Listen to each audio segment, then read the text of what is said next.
The views, information, and opinions expressed in Forum 360 are those of the guests and hosts and not those of PBS Western Reserve, its partners, or underwriters.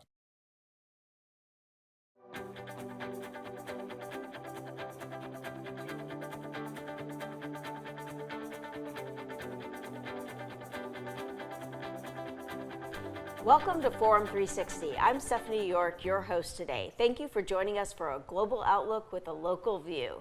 Today, we are honored to be joined by someone who helped shape the city of Akron for nearly 3 decades, former Mayor Don Plusquellic.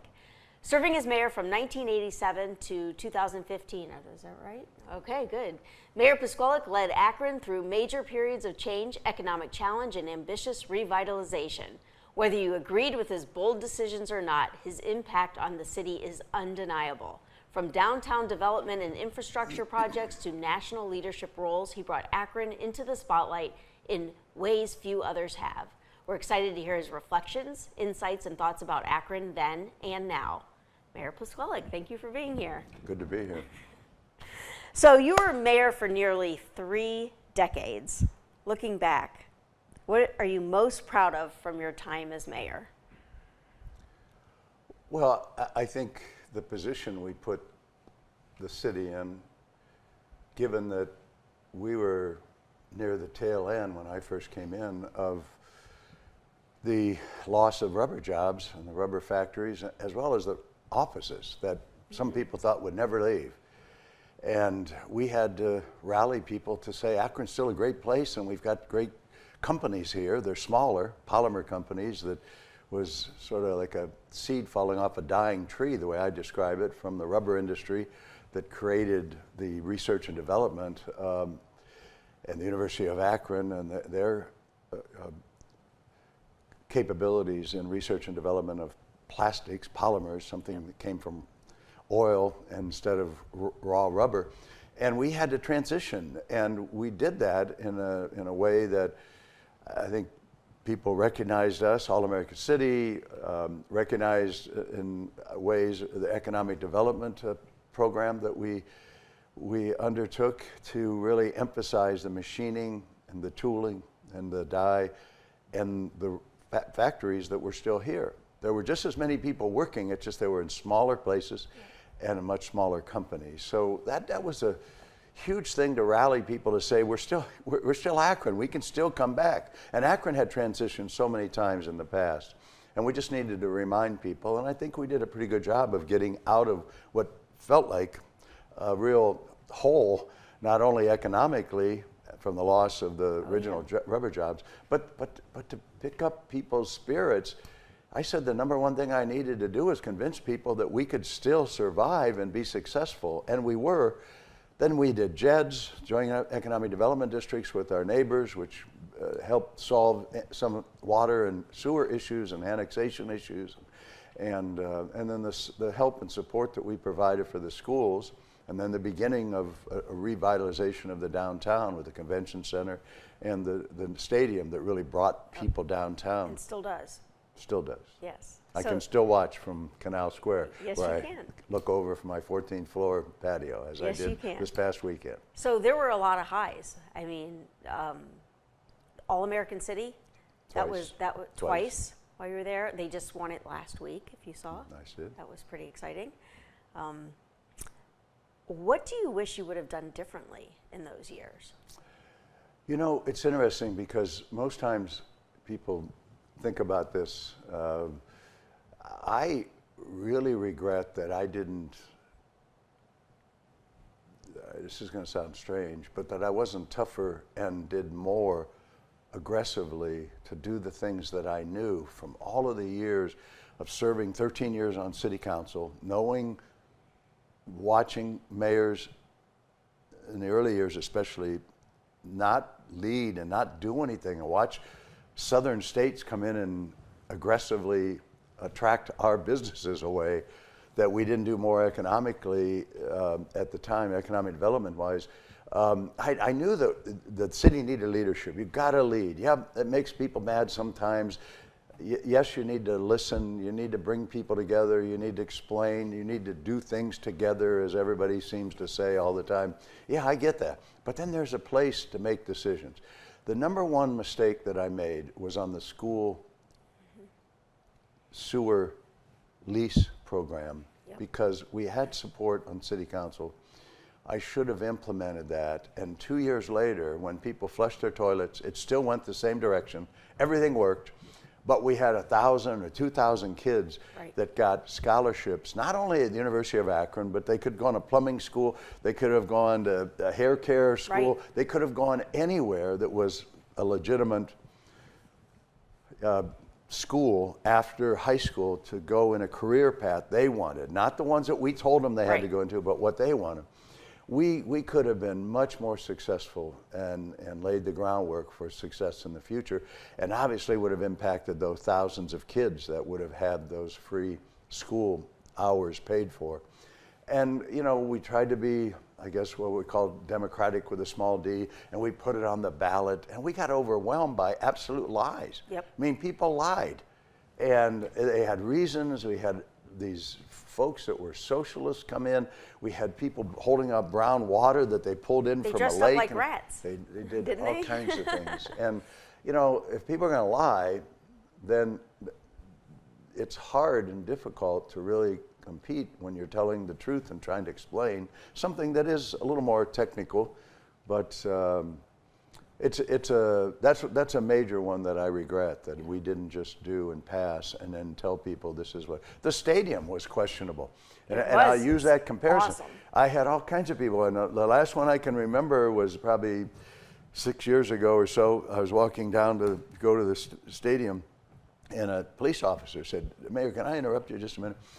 You know, I want to tell you, we thought this was the craziest thing in the world. Why would people put a baseball stadium on Main Street? This is the best thing that the city ever did." It really is. And yet there was always 40%.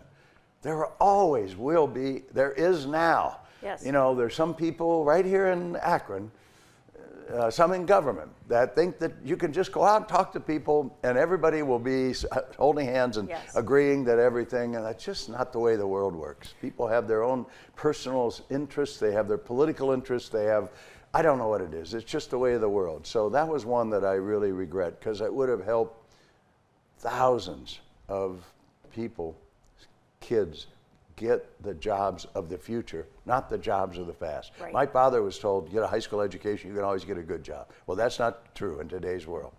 The other thing it would have done would have been a real incentive for people to live here, to bring their kids living here, going to school, because it covered any high school in the city of Akron. It was a good thing that just didn't pan out. Well, I didn't do it. I let. So you think, looking back, you should have been tougher and more aggressive. Absolutely. That's no question about it. And I think people are going to be surprised to hear that. Let people judge, you know, the way. Now, and I tell people this, and I'm going to clean up my language because this is going to be on TV maybe, but I never messed with anybody who didn't mess with the city first, and that's as cleaned up as I can get. Because I use a lot stronger words for some of the people in the suburbs that lied and did everything. They were happy to take our water and sewer to be able to recruit businesses out of the city of Akron, and they did. But they didn't want to deal with the city for a lot of reasons. Some were racial, some were otherwise. Some are just the natural, they're the big guys, and people in the United States are for underdogs. You know, we're the little guy, we're fighting the big guy. That Mayor Plusquellic, he's just a bad guy. What I know is my numbers were better than most of the mayors in the suburb when it became, when you measured believability, which was important for me. So you were known for being bold and unapologetically direct, which you still are, which one of the things I really like. Do you think that I didn't say the wrong words though today, you noticed that? I did. I mellowed out a I'm little bit. like shocked. Do you think that kind of leadership style would work today? Well, we have President Trump.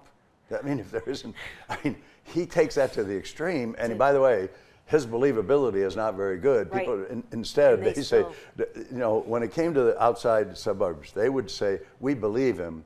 We just, you know, we like our mayor fighting against the big mayor. In his case, he doesn't care about believability and honesty. he says anything, but people want a leader.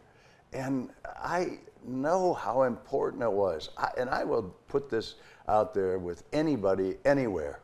I was out in the community, the real community, not just the made-up little meetings where a mayor pops his head in and says something and then races off and says, "Oh, I got to go. I have an important meeting somewhere." No, I was out at restaurants, even at bars. I was everywhere. I knew more about Lock 3 in downtown. You know what? Because I was down at Lock 3 every weekend. Right. And so talking to people, being accessible, I know what that feels like because I was out. I tell people all the time, the black community, residents in the black community recognize me and talk to me more than anybody else 10 years later. And a big part of that is because I went to black churches all the time. And I didn't run in and give a speech and run out. I stayed for the whole service. You didn't just go during election time. No, and I didn't go during election time. Yeah, it's a different look and view of this citizen participation, they used to call it. People call it other things. Oh, we need to get everybody together to talk. Yeah, well, let's go out. Why don't you go out during the day, during the nighttime, during the evening, go to places where people are real people. And the last one I'm going to mention is we did a great survey that someone in Virginia came up with. Wasn't my idea, but they use those little clickers. Oh, yeah. So that everybody, my mom was not a person who would have stood up in a meeting and expressed her opinion everywhere. And if you follow meetings, you'll see the same people, and they're always the one that grabbed the microphone. All right. We gave everybody an equal chance to weigh in on what they really felt like. I remember that. It was fascinating. And it was a great way. And I didn't do it myself. I had Rick Marola and Warren Wolford head that up to go out and ask people what they really think. Not at made-up meetings that we made up with restrictions and had to call or go online to get tickets. We went to their meetings. We went to the senior art programs. We went to the senior citizen meetings out in the senior buildings. And it was wonderful to get the real sense feeling and the honest feelings. Because you get the silent majority that don't usually get to talk. Get an equal voice. Kind of like in my office when I was there and you were there, I didn't get to talk much. Touche. So I think I know the answer to this, but I'd like to hear what you thought your toughest decision was when you were mayor. It always was, and I think probably always will for every mayor or manager, and that is personnel. Yep. I had some family history and some personal things related to addiction. And having a police officer or a firefighter that had those problems. And that weighed on me the night before, the night of, just grappling with, my God, I have to fire this person. And it was the right thing to do, but it was still more difficult to try to deal with some of those issues that I knew family members, my own family members, had dealt with over the years. So that had other issues. I tell this story, and it may be too long, but the short version is when I first came in as council member, downtown Kenmore was similar to downtowns all across the country. Akron was just bigger, but they needed parking. They were on the trolley car, and everything was driven by development along the trolley car. Well, they didn't have a place to park. We had to take people's property to build a parking lot for the businesses. I had the businesses, and we agreed on a plan. And don't you know, the first person there was an 80-year-old woman who reminded me of my grandmother. She had been born in the house, literally born in the house. She grew up and then moved upstairs when she and her husband got married, and then when her parents died, she moved up. She called me all the time, and I agonized. She cried. Anyway, we went ahead and took her house, moved her, and she called me 3 years later, a couple years year after the project was done. I knew her voice right away, and I thought I was going to cry because I thought she was going to just unload on me, and all she said was, "I want to call to apologize. I was wrong." you were right to do this. I'm so happy. I have a better house. Awesome. I take my friends down to Kenmore Boulevard and see the flowering crab apples. I'm so proud of my community. And then she started crying, and I'm crying. Yeah. You were right. And I tell people, if you can take an 80-year-old woman's house, right, and she can call at 83 to say you were right, then you know what? Some of these issues that businesses and we deal with, our economic development, those are easy compared to that one. So I'd like to remind our viewers and those who may have joined late, we are here with former Akron Mayor Don Plusquellic. We are finding out what he's been up to for the past decade, reflecting on his time in office and what his plans are for the future. So let's continue. If you could direct Akron's next major investment or development project, what would it be? Well, I think the last summer, they called it the $100 million summer or whatever, to get the polymer industry really involved more and in line with other communities that have developed a source for smaller companies to be able to do project development, research, and that project that they're working on right now, I think is going to have tremendous value because most of our companies are small. Goodyear has and Bridgestone has a major research and development facility. And the small companies don't have that capacity, but if they can do this right and not waste the money, and they develop real life business-based decisions to develop products that will help these companies grow and produce the next plastic product, whatever that is. That is a tremendous increase in opportunity for the companies that are here now. I also would not walk away from recruitment of businesses.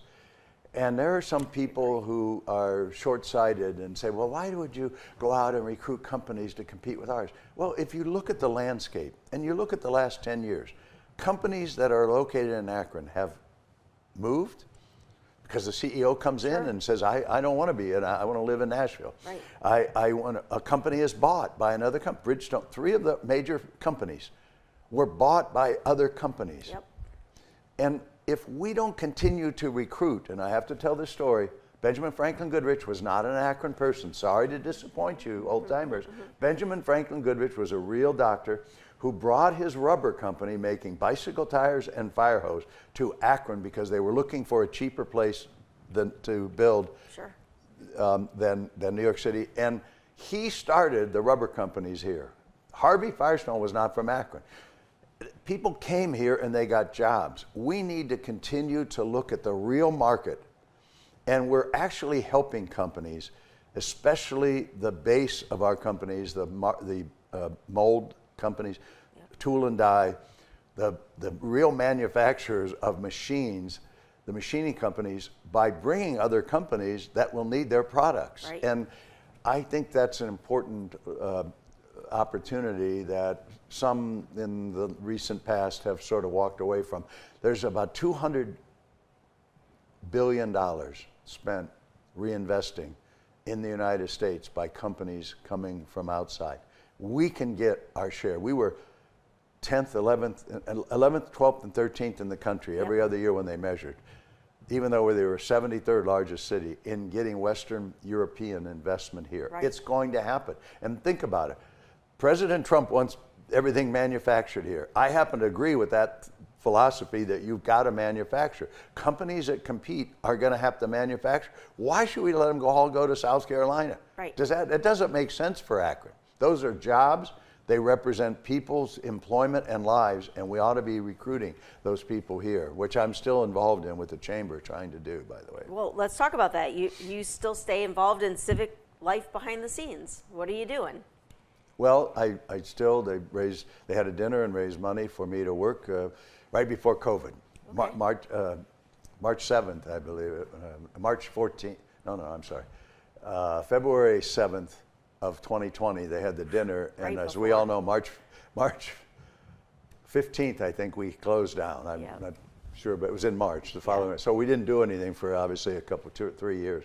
So I'm still doing some work for the chamber and the city and the county and trying to recruit. We just had a delegation here from Slovenia that I helped set up from the initial contacts. Slovenia is either the second or third highest rated research and development in polymers. They have tremendous companies there, and they want to bring those manufacturing goods here. They want to bring companies here that they're then hire people. Right. They Our don't people. bring their people. They are our people. It's hard to, sometimes people say, oh, yeah, there's foreign companies. No, the companies manufacture here. They build a plant here, they invest. And I can't emphasize enough how important that is, because our people get hired to manufacture products that are then sold here in the United States. We saw it when you were in office with Ruschling. Ruschling, they had 100,000 square foot building, and by the time they were done, they were already planning their next one, and they did the expansion, and they have probably 150 to 170 employees. Local. Yep, it's amazing. So how do you feel the city has changed since you left office? Good or bad? Well, I think I can't answer that question without mentioning COVID. I mean, it's just a reality, and it had such an impact. First of all, people started working from their homes, and I know Rich Kramer had indicated, look, if we don't still let some people work part-time from home, they'll leave, because every company is doing it. We need to get those employees back into the places where they were employed before, because the income tax issue, there's a whole set of circumstances. And downtown, we really had downtown moving, and the downtown Main Street project took a toll. No matter what anyone wants to believe that or agree or not, I see it. But COVID really took a toll on restaurants, as we all know, and people's changed opinion on going to certain places. Right. And so I think downtown still suffered. It definitely is suffering. I can't say it any other way. And I'm not casting aspersions or blaming specifically, just it made a significant difference, COVID. I think, you know, there was a sense that still exists that I was there so long and people just wanted change. And I've said, you know, change for betterment is good. People don't realize this, but the last mayor, who was a good friend of mine, Roy Ray, had 3,300 full-time equivalent employees at the city of Akron when he was mayor in the early 80s. When I left, I believe we had 1,860. I believe in efficient government. I happen to think it's something that Democrats should emphasize, that we want government to work, because government is there not for the 1% of the billionaires. They can afford their own security. They have the best fire suppression system. They have the best drivers, chauffeurs with security. They don't really need government. Right. The people who need government are, like my mother just passed away a year ago, but she and my stepfather, who passed away 6 weeks before, they needed EMS more. I've never called EMS. So if we say we represent people that need more, then government being efficient is better for them. And I'm a strong believer in that. So we did things to make government more efficient. I think it is something that unfortunately Democrats have forgotten about or let it slip away. The last one I believe that really was a true believer was Bill Clinton. And everybody says he cut 300,000. Yeah, he did, over 6 years, looking at each department and figuring out, okay, this is waste. Right. Let's get rid of it. We don't need to pay for that. I'm a strong believer in that and making government work. What do people still get wrong or right about you? Well, I tell people, I once told a school person, you know, you ran cross country. When you run, you don't have any control over your teammates. You can't grab them and throw them. I mean, you run, and wherever anyone else is, so it's kind of like showing up for work every day at 8 and you leave at 5. Okay, I did my job.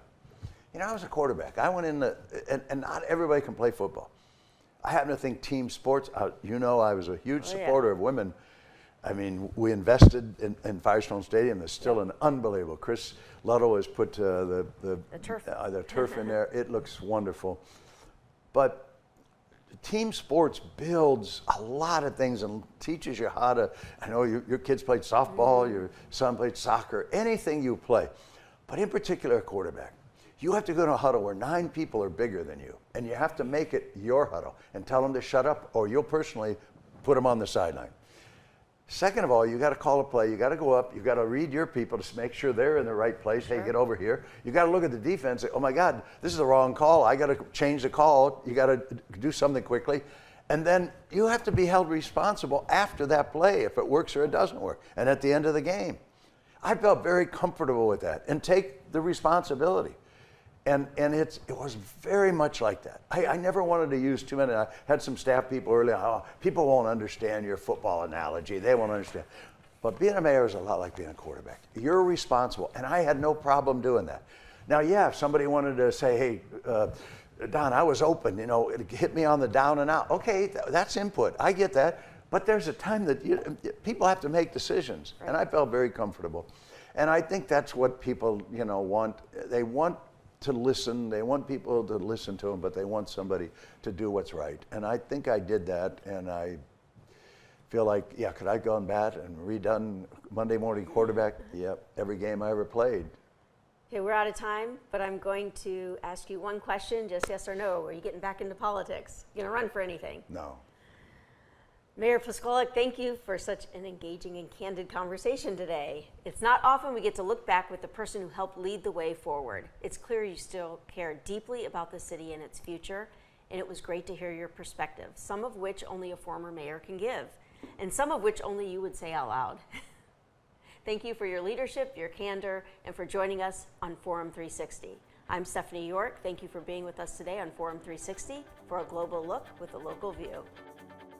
Forum 360 is brought to you by John S. and James L. Knight Foundation, the Akron Community Foundation, Hudson Community Television, the Rubber City Radio Group, Shaw Jewish Community Center of Akron, Blue Green, Electric Impulse Communications, and Forum 360 supporters.